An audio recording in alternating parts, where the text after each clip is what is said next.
आप संसद में कर रहे हैं या कोर्ट में डिबेट कर रहे हैं? अध्यक्ष जी, today we are sitting as a court, ये संसद है, वी आर कोर्ट नॉट नहीं है। सिटिंग। ये दुर्भाग्यपूर्ण बात है, पर मुझको आपसे डिसएग्री करना पड़ेगा। इस जुडिशियली में और सभा में अंतर है। आप वरिष्ठ अभिवक्ता हैं, मैं यहां निर्णय नहीं कर रहा, यह निर्णय सभा कर रही है। क्या एक न्यायमूर्ति को या न्यायाधीश को ये कहा जा सकता है can he be directed to decide in a particular manner? It is the complete antithesis of natural justice.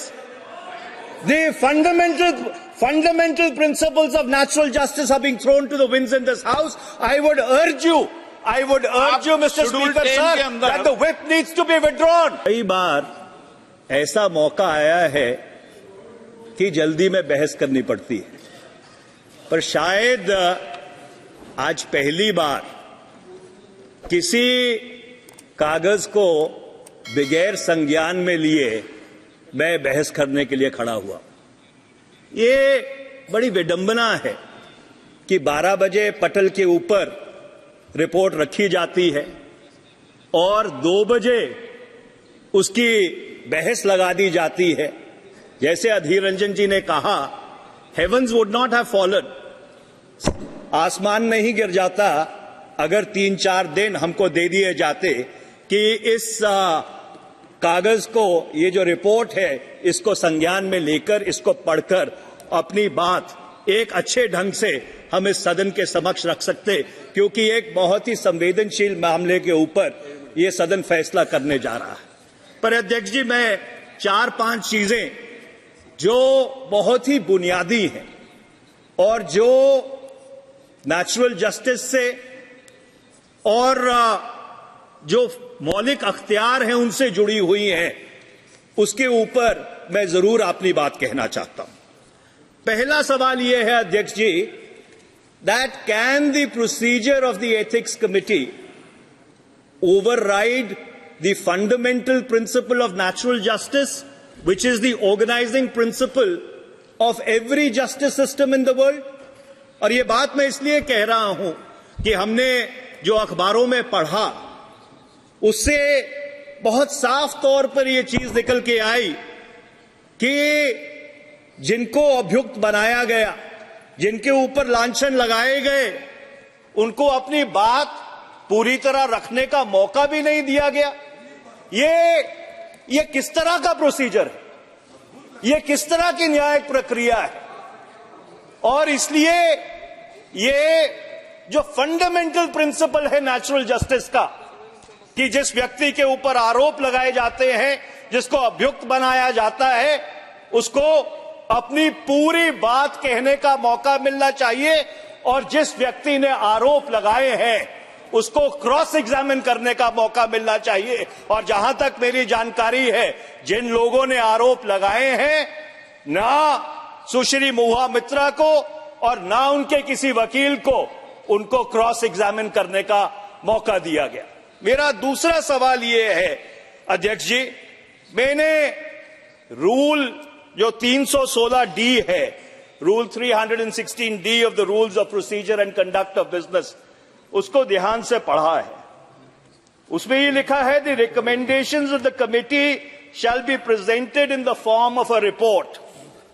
अब मैं एक बुनियादी सवाल पूछना चाहता हूं कि फौजदारी के कानून में 2 चीजों में फर्क है, कन्विक्शन और सेंटेंसिंग में फर्क है।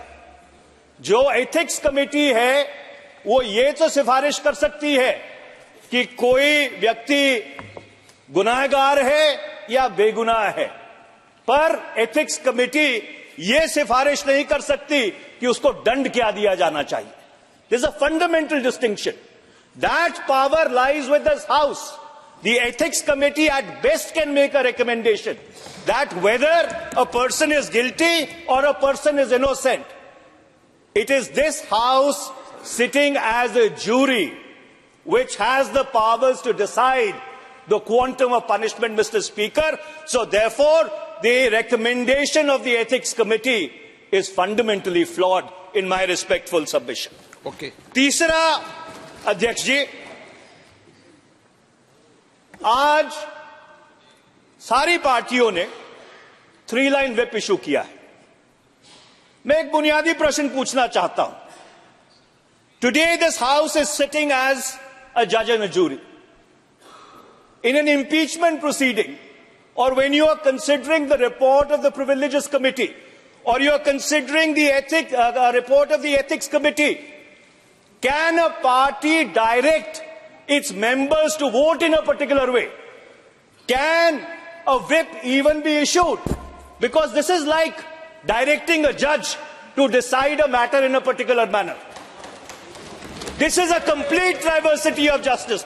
First of all, Mr. Speaker, sir, this House should be adjourned. All the whips should be withdrawn from all the sides, because we are not sitting as ordinary members of this House.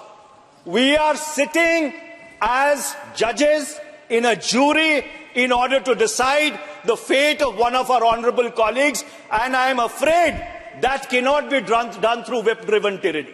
Okay. So therefore, अध्यक्ष जी, अभी मैं खत्म नहीं हुआ, अभी तो बुनियादी सवालों के ऊपर हूँ, रिपोर्ट्स पे तो मैं आया भी नहीं हूँ, जरा सुन लीजिए, क्योंकि ये बहुत ही बुनियादी सवाल है।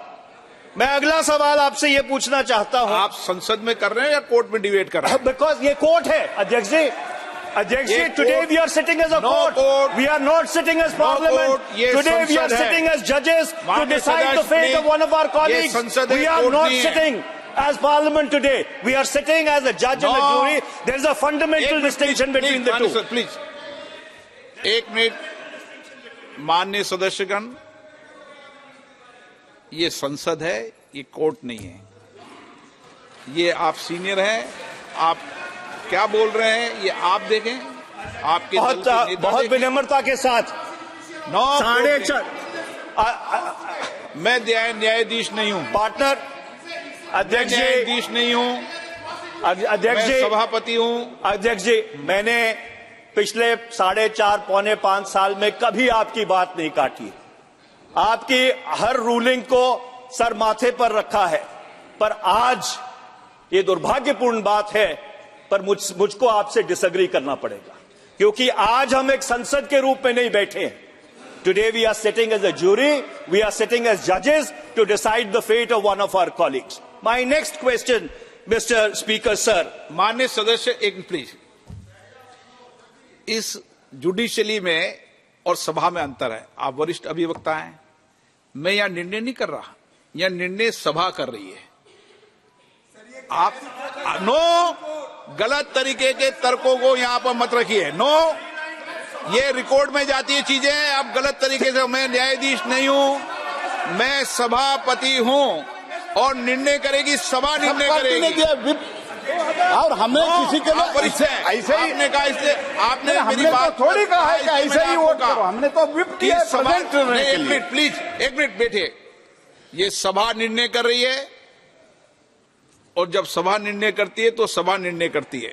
प्लीज। मैं बहुत अदब और सत्कार के साथ एक बात पूछना चाहता हूं।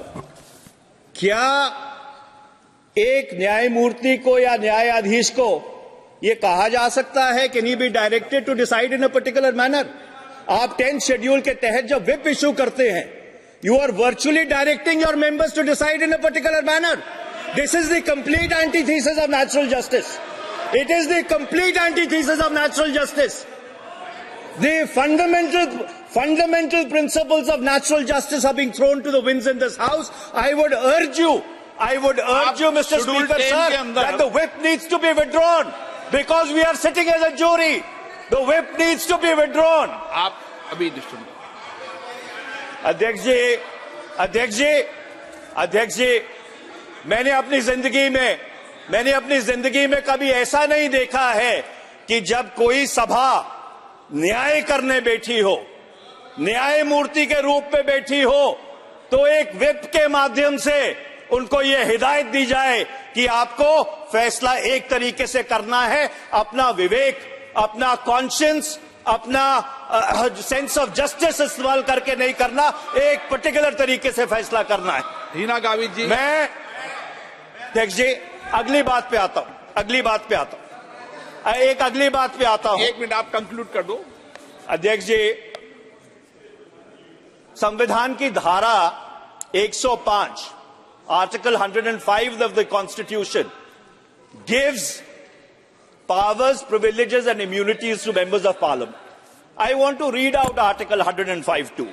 Mr. Speaker, sir, Article 105(2) says, no member of parliament shall be liable to any proceedings in any court in respect of anything said or any vote given by him in parliament or any committee thereof, and no person shall be so liable in respect of the publication by or under the authority of either House of Parliament of any report, paper, vote or proceedings. Mr. Speaker, sir, 105(2) was inserted into the Constitution in order to give complete immunity.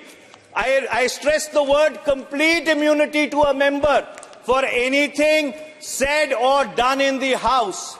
And his conduct cannot even be called into question in a court of law. So the question is, when your conduct cannot be called into question in a court of law, can your conduct be called into question in this august chamber? Can this... माननीय सभापति महोदय, बहुत दुख हो रहा है कि आज हमें ऐसे विषय पर यहाँ एक सेकंड, हाँ बोलिए, ने दीजिए।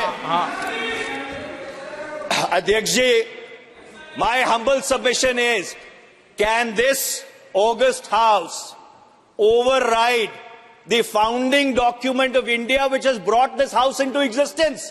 And the answer is no.